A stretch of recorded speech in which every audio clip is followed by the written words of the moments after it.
My name is Paul Santos and welcome to the very first episode of the PDS Show. And to kick things off for my first ever YouTube show, this is going to be a show that we talk about all things Backlash. All things from quite possibly one of the greatest PLEs that I have ever seen. And this was down to one thing, and that was down to the crowd reaction. The French who turned up in their thousands and made this PLE one of the most memorable and will go down in the history books, I am sure. So, enough of that. Let's get straight into the action and review the very first match that kicked off this amazing event. So, Backlash, it kicked off with Michael Cole announcing all the matches, and there was previews of all the different wrestlers as they made their way into the LDLC arena in Lyon, France. And it was just hyped up by Michael Cole, but you could barely hear him because the crowd from start to finish were absolutely electric and made this PLE just stand out above others that we have seen in the past. So Michael Cole, he announces the ring, he announces the competitors, the matches, and then the crowd are waiting. What is going to be the first match of the night? And bang, Kevin Owens' music hits, and Kevin Owens makes his way to the ring. Slowly, I might add, as you could just see in his face that he was soaking up the reaction and the adulation from the crowd, and just taking the time to let it all sink in, which was a good and sort of nice thing to see. But then this just went to a whole new level when Randy Orton's music hit, because for crowds that are normally synonymous with singing songs, it's normally the theme tune of Cody Rhodes, Edge, CM Punk, Judas for Chris Jericho. I've not really seen this before with Randy Orton, so to see Randy Orton walk down to the ring and be just amazed and like impressed visually from the reaction he was getting, and that his song was being sung word for word, was just impressive and an absolutely killer way to start the show. Then things turn obviously a bit sinister because Solo's music hits and the Bloodline, they make their way to the ring. Solo Sikoa, Tama Tonga, accompanied by, I must say, a bemused, confused, dishevelled Paul Heyman, who really is playing the part from a storyline point of view to perfection. He doesn't really know what's going on, but he's just sort of like going along with it because that's what his orders are, on behalf of the tribal chief. He is the wise man to the Bloodline. So they're all in the ring. The referee's just about to signal for the bell, and before he can do that, bang, the match just doesn't even start, and chaos ensues inside the ring and outside the ring. Tonga, Sikoa, Orton and Kevin Owens just going at it, hell for leather, and before you know it, the producers, other referees, security, they're all making their way down to the ring, to no avail, I might add, because as Kevin Owens gets back in the ring, he gives a few of his stunners out to the security, and that just gets a huge response from the crowd.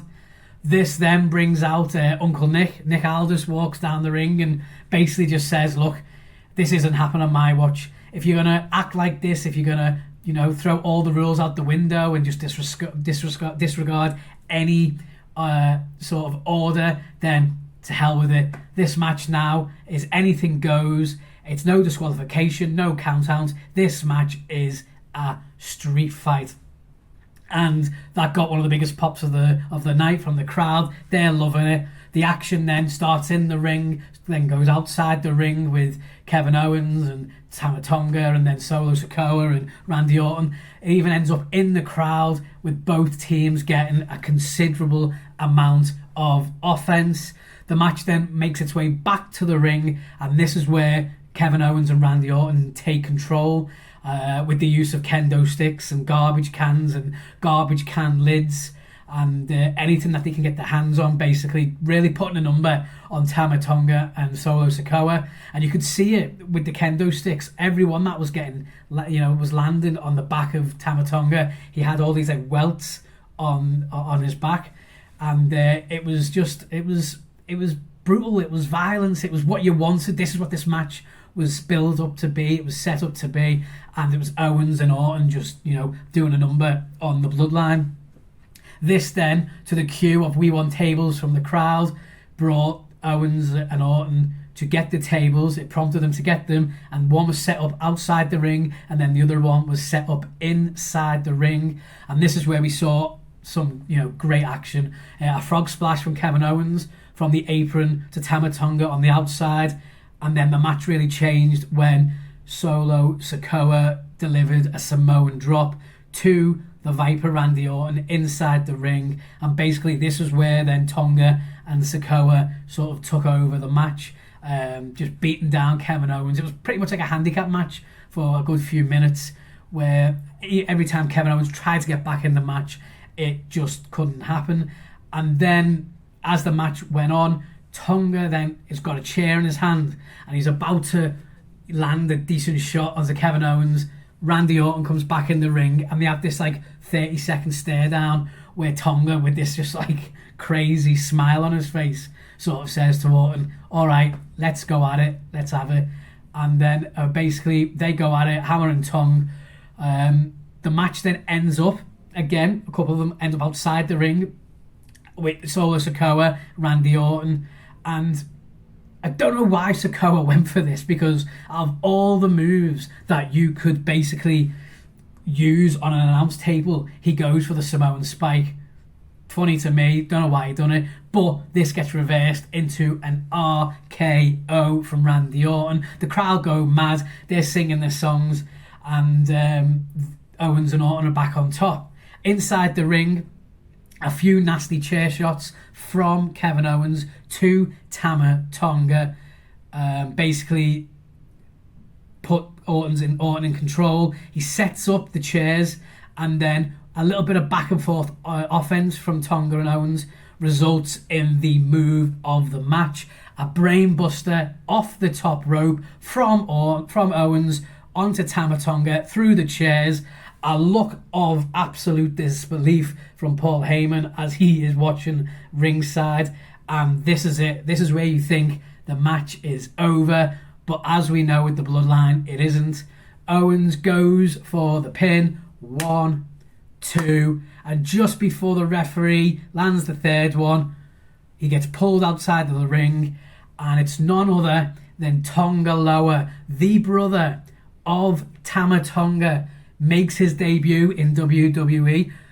I say debut, he was around 10 or so years ago. That's a story for a different day. But Tanga Loa then uses his influence, steel steps into the face of Randy Orton, another steel steps into the face of Kevin Owens. Kevin Owens is then out of it pretty much, and then Solo Sikoa takes over, lands the Uranagi, followed by a Samoan spike. 1, 2, 3. The Bloodline are standing tall, and they defeat Randy Orton and Kevin Owens. For me, this match had everything from violence to non-stop action to both teams, displaying good offense. From the storytelling point of view, from Paul Heyman, he just added another layer to this with his expressions and his mannerisms.